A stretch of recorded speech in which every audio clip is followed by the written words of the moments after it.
Hey there guys, Ormcast back with a new video today. So I've just watched the finale of The Penguin and completed the entire series basically, and oh my god, I just want to give you my thoughts, and I absolutely love this show. Like, this show is like up there with like Daredevil, like The Boys. Like, it's probably one of the greatest like comic book shows I've watched in a very long time, to be honest. Like, it was just so brilliant, and I'm so glad that HBO got this. Like, it was just so good, honestly. Um, and like the performances from all the cast were just brilliant. Like, they were just so amazing, and obviously it was just cool what this sets up for the rest of the Batman epic crime saga that Matt Reeves is doing basically in the future. But yeah, I just want to give you my thoughts basically.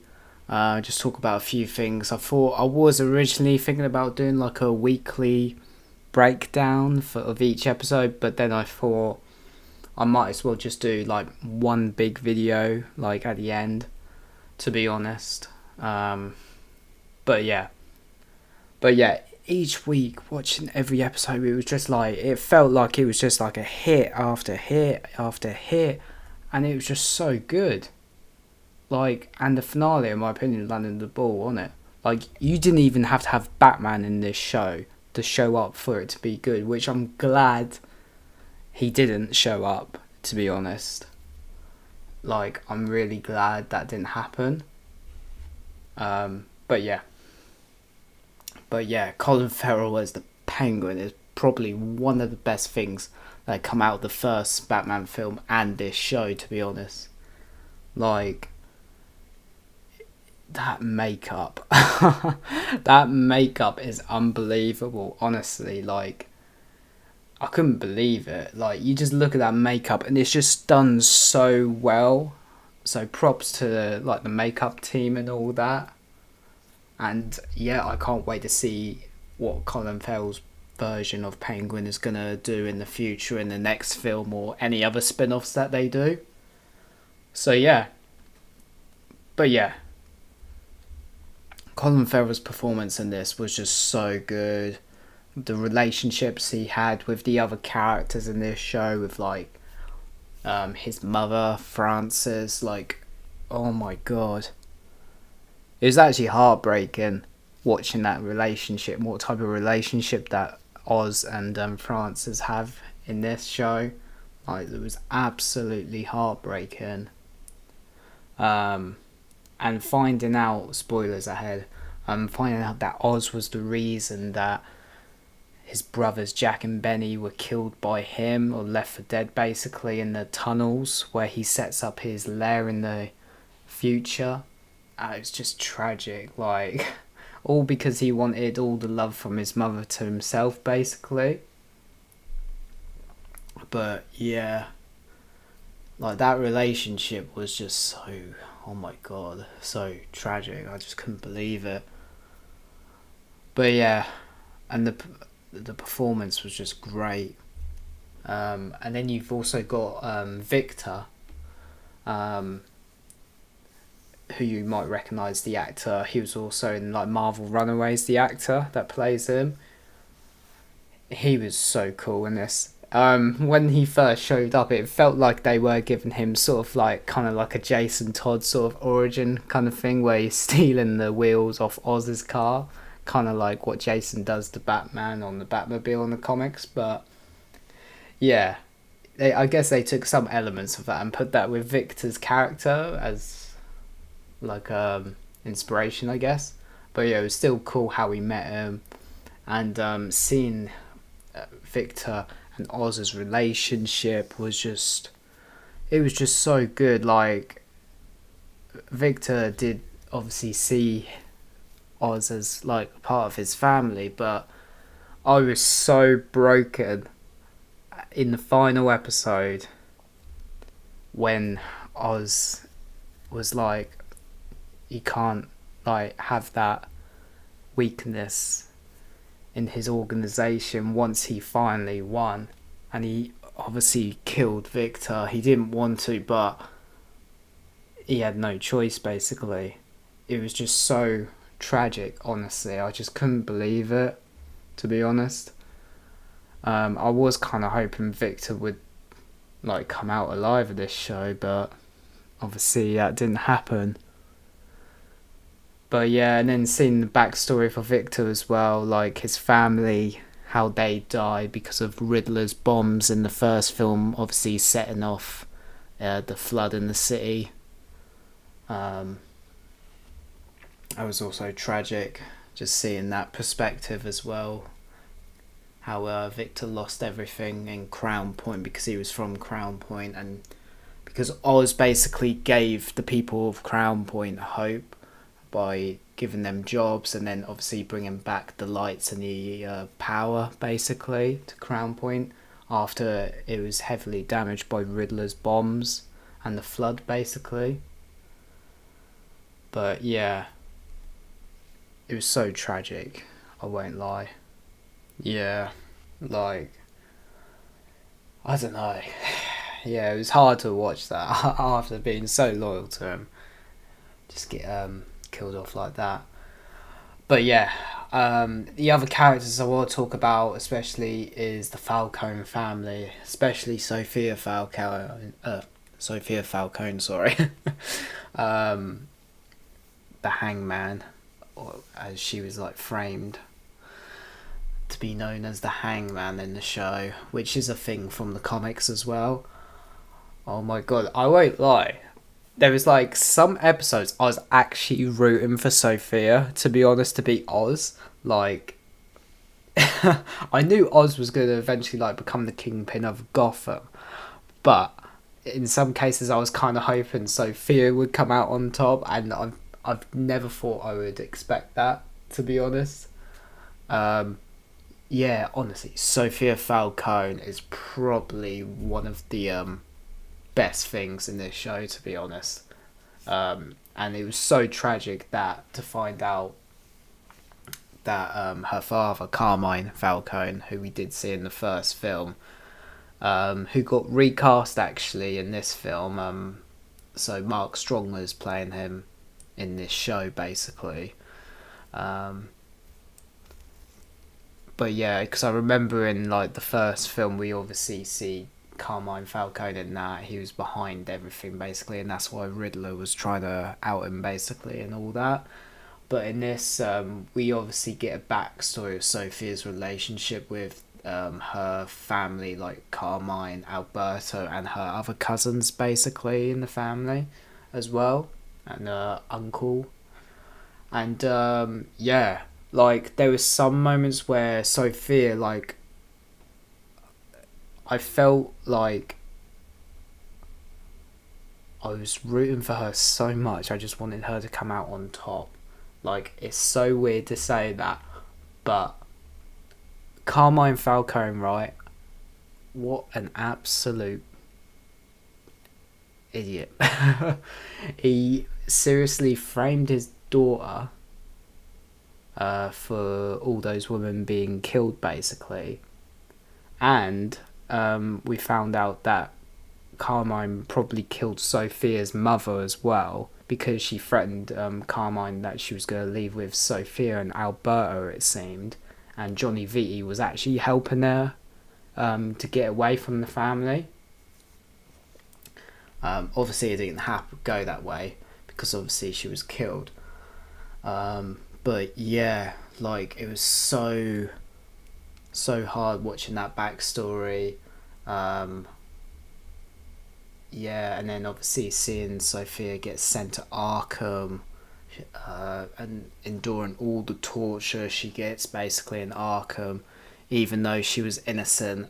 We got to see Magpie, which was pretty cool. I never thought we'd get to see like another Batman villain in those flashbacks, to be honest. But that was a pretty cool one, like seeing Magpie, and then she eventually does kill Magpie because she thought that Carmine sent Magpie to keep an eye on her, basically. We don't know if that was the case or not. She might have just been nuts or whatever, but who knows. And then obviously she meets Julian Rush. He was a bit of an odd character, to be honest. They had a weird like relationship where they were into each other, and I could see some people were like theorizing, oh, is he meant to be like Scarecrow or like Hugo Strange or something? That wasn't the case. I think he's just like an original character basically for the show, which is pretty cool. Like I like the actor that played Julian Rush, to be honest, because he was in Luke Cage as well. He played Shades and that. I like that actor, to be fair. He's a pretty cool actor. So yeah, she meets him, and then obviously they get back together in like present day, work with each other and that to go after Oz. And they obviously meet again at the end in the finale as well, because when Oz managed to get Sophia basically and have all the gangs come together and would take down their old leaders, Maroney and that. Basically, we see in the final episode that Sophia gets taken by Oz. She gets taken to like the riverside, I think it is, in Gotham. And then the way it was shot, where she's turned around, she's just looking at the river, and you see the flash. I generally thought that was like the bullet going off or something for a second, but it was a helicopter. And then you turn around and all like the police, like GCPD and all that, show up, and even like the chief of police who showed up in this series, who was in the first film, comes and personally arrests her and that, and then she gets sent back to Arkham Asylum, which was pretty cool. But yeah, she gets sent back to Arkham basically, and she's in a cell, and then Julian obviously gets his old job back at Arkham, it seems, so he can obviously be a lot closer with Sophia basically while she's locked up, and she gets some like mail and that, which is pretty interesting. Some of it is just like random mail, but there's one letter in particular, like a black letter basically, that she basically gets, and it's actually from none other than her half sister herself, Selena Kyle, who Julian tells Sophia that she's claiming to be her half sister basically, and we don't see what's said on the letter. They don't show us what is written or anything, so I do wonder if maybe that's a plot line that might be set up for like the next Batman film or something, maybe, like, or it might set up a new spin-off, because I know a couple years ago there was rumours about Catwoman getting her own spin-off, but the last time we saw Catwoman, she was obviously left Gotham, she left Bruce, and she was heading for Bloodhaven, which is pretty interesting, to be fair.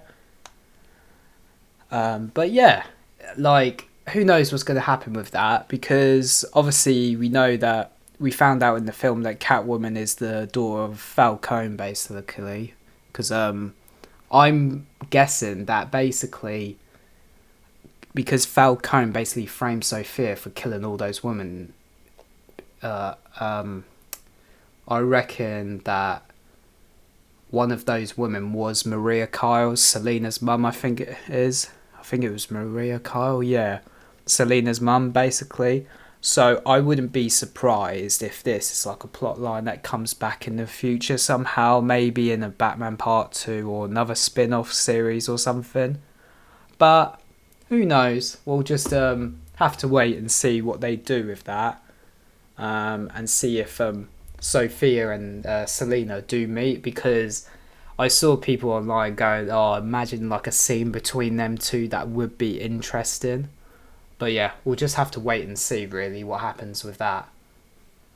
Another thing I want to talk about is obviously like Sophia, when she kills all her family, basically the Falcone family. Oh my god, that was so sick. I can't lie. That scene in general, and she takes Gia to the greenhouse or something so she's not involved. Like, oh my god, that scene where she sets like the gas off basically, and then everyone gets killed by the gas. But yeah, that scene was just sick, to be honest. What else you got? Yeah, like, so you had like the Maroney crime family as well, and you had Clancy Brown as Salvatore Maroney, which was, in my opinion, is top tier casting. To be fair, like the Maroney families is an interesting one because we know Maroney, he has a big involvement in the comics, and we obviously know a little bit of backstory we got from the first Batman film, where he was originally in charge of like the drop business, and then Carmine obviously took over and took it from him. So yeah, like the Maroney family in this was just so cool to see. I love the whole like war between the Falcones and the Maronis in the comics and that, and like every version of that I do love. But yeah, that was pretty cool. And then seeing how the Maronis get killed, oh my god, Salvatore Maroni had a heart attack. Oh, I just thought, how on earth do you want to piss off Oz even more and take his win from him, basically? Oh, and then seeing his wife and son get burned by Oz as well, which was crazy. I can't lie, that was so badass. Like, I couldn't believe it, honestly. But yeah, honestly, this show, it was just so good. Like, yeah, the Maronis, like, I don't know, there's not really, with the Falcons and the Maronis gone now, like, say in the future they ever want to do like Two-Face or Harvey Dent or something, how is Harvey Dent going to become Two-Face? Because obviously in some versions Maroni is the one that throws like the acid in his face, basically, in the comics. So with Maroni gone and the Falcones gone, if they do ever introduce Harvey Dent or something and they want to do Two-Face in the future, it'd be interesting how they do it, because would it be the acid still, or would it be like an explosion or something? But who knows, we don't know. Maybe Matt Reeves and that don't have plans for Two-Face yet, but we'll have to wait and see, because we still don't know who the villain is going to be in the next Batman anyway, so we'll just have to wait and see, to be honest. But yeah, this show was just brilliant in my opinion. Like, the cameos that we had from like the chief of police, that was pretty cool. You had like the mayor, Bella Real or something, I think her name was. And then you had that one cop as well that was in the flashback episode with Sophia's flashback episode, who was in the first movie, that I've forgotten his name now, but Catwoman kicked him off the roof of the building basically in the film. But yeah, it was pretty cool having those nods, to be fair, to the larger like universe that this is being set up for. But yeah, the ending was interesting. Obviously Oz, his mum has a bit of a stroke because she knows that Oz killed his brothers and that, which was just very tragic. We also see Oz kill Victor, which was just tragic even more. Sophia goes back to Arkham. We get the whole tease with Catwoman writing that letter to her. We obviously see Oswald become the new Kingpin of Gotham, and he gets like the top hat and that, which was pretty cool. You've like, and then we see Eve as well again.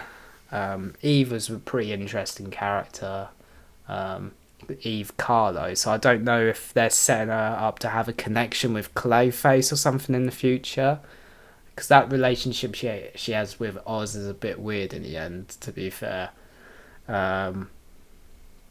So who knows if they're gonna have Clayface in the future with her. And then obviously they're dancing together because she's like pretending to be her mum, basically, pretending to be Oz's mum. And then the final shot, which was just a stunning shot out of the penthouse that they're dancing in. We see the bat signal over the city skyline of Gotham. And then this will obviously lead into the Batman Part 2. But yeah, guys, that's like, who knows what's going to happen in the Batman Part 2.